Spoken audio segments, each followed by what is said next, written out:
কংগ্রেসকে শেষ করার কথা ভাবছেন, আমি দায়িত্ব নিয়ে বলতে পারি তারা মূর্খের সঙ্গে বাস করছেন। কারণ ওদের সাথে ইডি সিবিআই আছে, মমতা ব্যানার্জির সাথে আছে অগণিত মানুষ, বামমাটি মানুষ। আপনারা দিদির সাথে থাকবেন, আমাদের সেনাপতি অভিষেক ব্যানার্জির সাথে থাকবেন। কিছুদিন আগে সংহতি মিছিলে দিদিও হেঁটেছে, অভিষেক হেঁটেছে, আমরাও সাথে ছিলাম।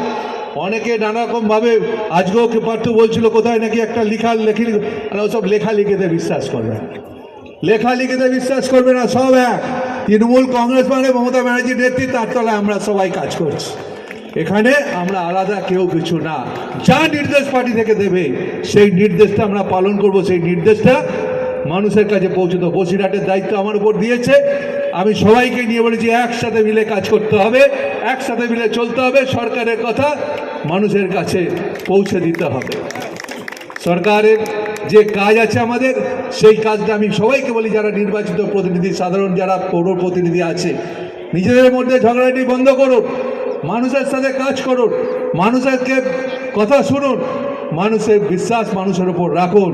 কারণ আমি নিজের জীবনে উপলব্ধি করি, বহু ঘটনার মধ্যে দিয়ে আমি আজকে এই জায়গায় এসেছি। আজকে দিদি আমাকে মন্ত্রিসভায় নিয়েছে, মন্ত্রিসভায় যে দায়িত্ব দিয়েছে সেই দায়িত্ব পালন করছি। যেমন প্রতিনিয়ত মানুষ এলো, মানুষের সঙ্গে কথা বলি, কারণ মানুষ হচ্ছে আসল ভগবান, তার ওপর কেউ না। তাই আমি বলি, আজকের এই সভায় যারা এসছেন, ঝড় জল বৃষ্টিকে উপেক্ষা করে তাদেরকে সকলকে আমার প্রণাম রইল, শ্রদ্ধা রইল, সকলকে আমার শুভেচ্ছা রইল। সবাই ভালো থাকবে। হওয়ার জন্য কোথায় যায়? মসজিদে যায় আল্লাহর কাছে দোয়া চাইতে। যারা খ্রিস্টান তারা পাপ করলে গির্জায় যায়, আর যারা হিন্দু তারা পাপ করলে পাপ থেকে মুক্ত হওয়ার জন্য গঙ্গায় যায়, গঙ্গায় গিয়ে স্নান করে, ডুব দিয়ে সেই পাপ থেকে মুক্ত হওয়ার চেষ্টা করে।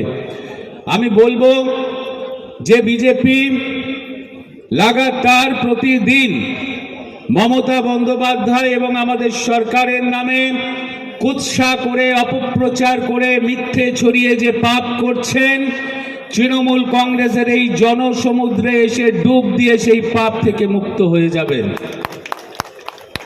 1950 সালে 26শে জানুয়ারি সংবিধান তৈরি হলো, নির্মলদা বলেছেন। সেই সংবিধানের প্রস্তাবনায় বলা হলো কেমন হবে ভারতবর্ষ, না ভারতবর্ষ হবে একটি গণতান্ত্রিক প্রজাতন্ত্র, যে গণতন্ত্রের প্রথম শর্ত হচ্ছে দেশের মানুষ নির্বাচনে ভোট দিয়ে তার পছন্দ মতো দলকে সরকারে বসাবে। যে ভারতবর্ষে মানুষের ব্যক্তি স্বাধীনতা থাকবে, বাক স্বাধীনতা থাকবে।